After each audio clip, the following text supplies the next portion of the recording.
Welcome to Inside British Royals. This is your exclusive look inside the world's most famous family. We are exploring the scandals, secrets, and power plays that define the modern monarchy. If you are new here, please do well to hit that subscribe button for more updates. The math of a royal scandal rarely adds up. But with the man once known as Prince Andrew, the numbers are brutally simple. One disgraced royal, 30 lavish rooms, and a distance of just 2 miles.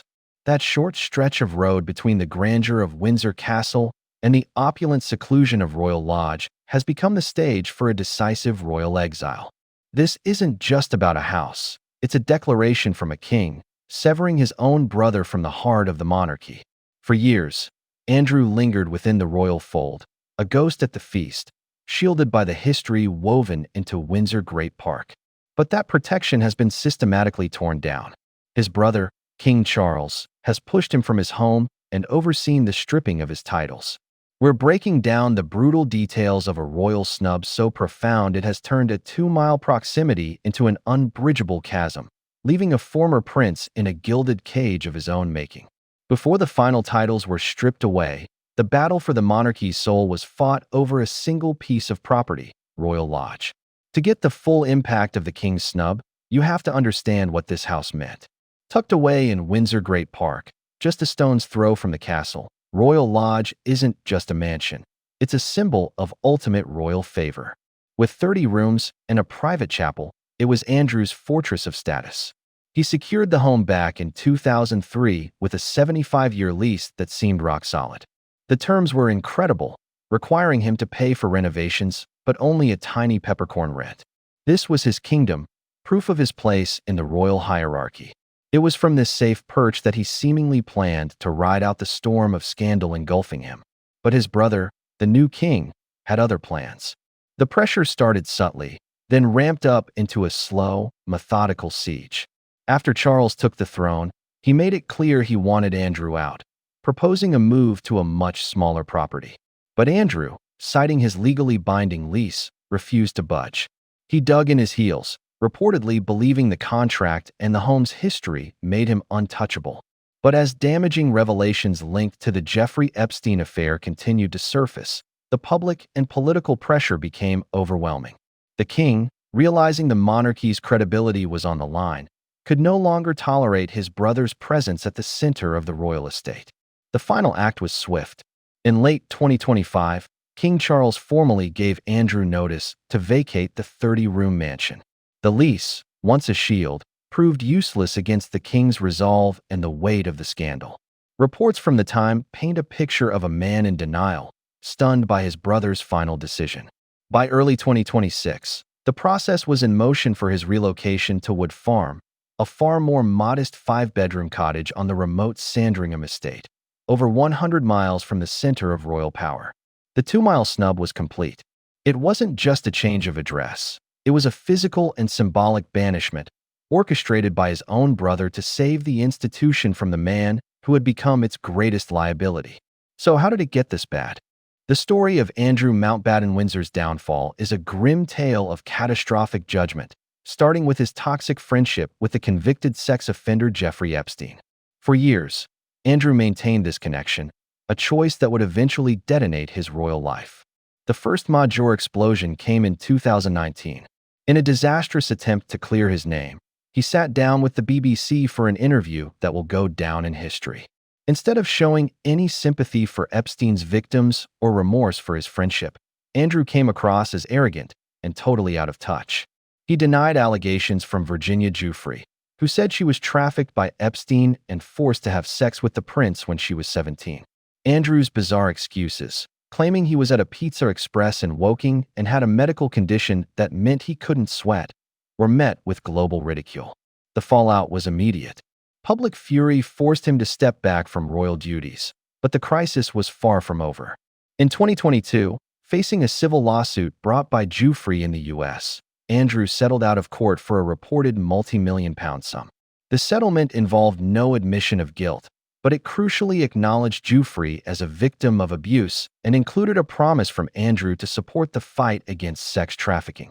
To the public, it looked like an admission in all but name. This was the backdrop for King Charles's final decision. With the scandal doing escalating damage to the crown, the king made his move, starting the process that would effectively erase his brother from public royal life. With the scandal refusing to die down, King Charles delivered a series of blows that were as methodical as they were devastating. The eviction from Royal Lodge was just the start. The king initiated a formal, legal process to strip his brother of what defined his royal identity. This wasn't a quiet sidelining. It was a public and permanent erasure. Using an ancient power known as a letters patent, King Charles formally declared that his brother would no longer be styled Royal Highness or hold the title of Prince. The announcement, published in the Gazette, the UK's official public record, made it legally binding. He was no longer Prince Andrew, Duke of York. He was now, simply, Andrew Mountbatten-Windsor. This went far beyond the earlier step in 2022 when Andrew's military titles and royal patronages were returned to the Queen. This was the removal of his birthright. The process applied to all his main titles. His honors, including his place in the prestigious Order of the Garter, were also impacted, with his banner being removed from St. George's Chapel. It was a total dismantling of a royal life. The decision was reportedly made with the full support of the Prince of Wales, William, who was said to have been pushing for a firmer line against his uncle for years. For King Charles, it was described as one of the most painful decisions of his reign, a brutal choice between his brother and the survival of the institution he leads. Andrew reportedly reacted with fury, but his political and royal isolation was complete. Even after losing his titles and his home, Andrew Mountbatten-Windsor still has one final, deeply controversial link to changing the line of succession is a monumental task. It's not something the monarch can do alone. It requires an act of parliament. On top of that, due to a long-standing convention, it would likely also require the consent of the 14 other Commonwealth realms where the British monarch is head of state, like Australia and Canada. While there is overwhelming public support for his removal, with polls showing that over 80% of Britons want him taken out of the succession line, the government has not initiated any formal legislative process. The issue has been raised in Parliament, with politicians from all parties recognizing the problem, but a solution remains elusive. Sources suggest King Charles would not oppose such a move and sees it as a necessary step to protect the crown. However, the process is tangled with complex questions, including whether his daughters, Princess Beatrice and Princess Eugenie, would also be removed from the line as a consequence, a point of hesitation for a family already in turmoil. For now, the political will to start this complex process has not materialized, leaving a constitutional absurdity unresolved. In the unforgiving world of royal scandal, there's always collateral damage. The complete exile of Andrew Mountbatten-Windsor has cast a long shadow over his daughters, Princess Beatrice and Princess Eugenie. Once accepted members of the family, they now find themselves in an awkward position, paying a personal price for their father's actions. Their changed status is a clear sign that they are no longer part of the inner circle of public-facing royals. This is seen as part of a wider effort to distance the monarchy from anything connected to Andrew and the Epstein scandal. This places the princesses in an agonizingly difficult spot. They've maintained a dignified silence, but now face consequences for a crisis they had no part in creating. Their situation highlights the ruthless reality of King Charles's slimmed-down monarchy. Years ago, Beatrice and Eugenie lost their taxpayer-funded police protection and were told they wouldn't be working royals. Now, they're being pushed even further to the margins. Their story is a stark reminder that in the rigid world of the monarchy, association is everything, and the fallout from one man's disgrace can change the lives of those closest to him. While King Charles is the public face of his brother's exile, a powerful force is reportedly working behind the scenes, the heir to the throne, Prince William. For years, reports have suggested that William has been the leading voice in the family arguing for a hard line against his uncle. He is said to view Andrew's presence as a direct threat to the future of the institution he will one day lead. Royal experts claim that William has been dismayed by past half measures and has pushed his father for the complete exclusion of his uncle from royal life.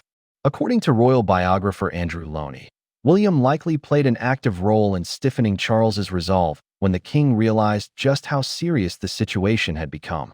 This firm approach seems driven by William's sharp awareness of public opinion and his determination to protect the monarchy's reputation. He sees no room for sentiment when the integrity of the crown is on the line. Sources claim he has supported a strategic policy of distancing the family from the Yorks, a sign of his calculated vision for a tighter, more controlled, and less scandal-prone monarchy. In this whole saga, William has positioned himself as the ultimate defender of the institution. While his father may have struggled with the personal pain of casting out a brother, William's focus is squarely on the future, demonstrating the kind of decisive leadership many believe will define his own reign. The saga of Andrew Mountbatten-Windsor is a pivotal moment for the British monarchy. An institution fighting for its relevance has taken major action against one of its own. But does it go far enough? Was the king's decision a necessary act of survival or a brutal family betrayal? And what does Prince William's stance tell us about the future of the crown? We want to know what you think. Head down to the comments and let us know your thoughts on this royal crisis. Has the monarchy handled this correctly? And while you're there, don't forget to like this video and subscribe for more deep dives into the stories shaping the royal family. The story of the 2-mile snub is ultimately about power. Who has it? Who's lost it? And what's done to protect it?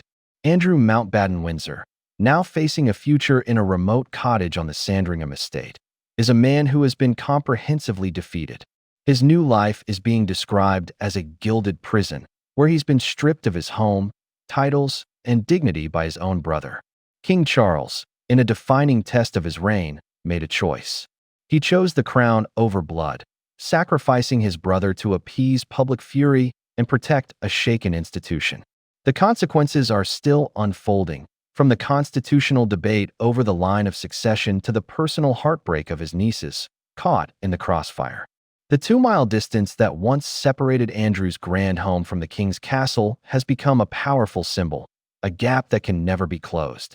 It's the distance between a prince and a pariah, between the heart of the monarchy and a future spent in permanent exile. The man who once thought his birthright made him untouchable has learned a brutal lesson. In the modern monarchy, no one is above the consequences of their actions.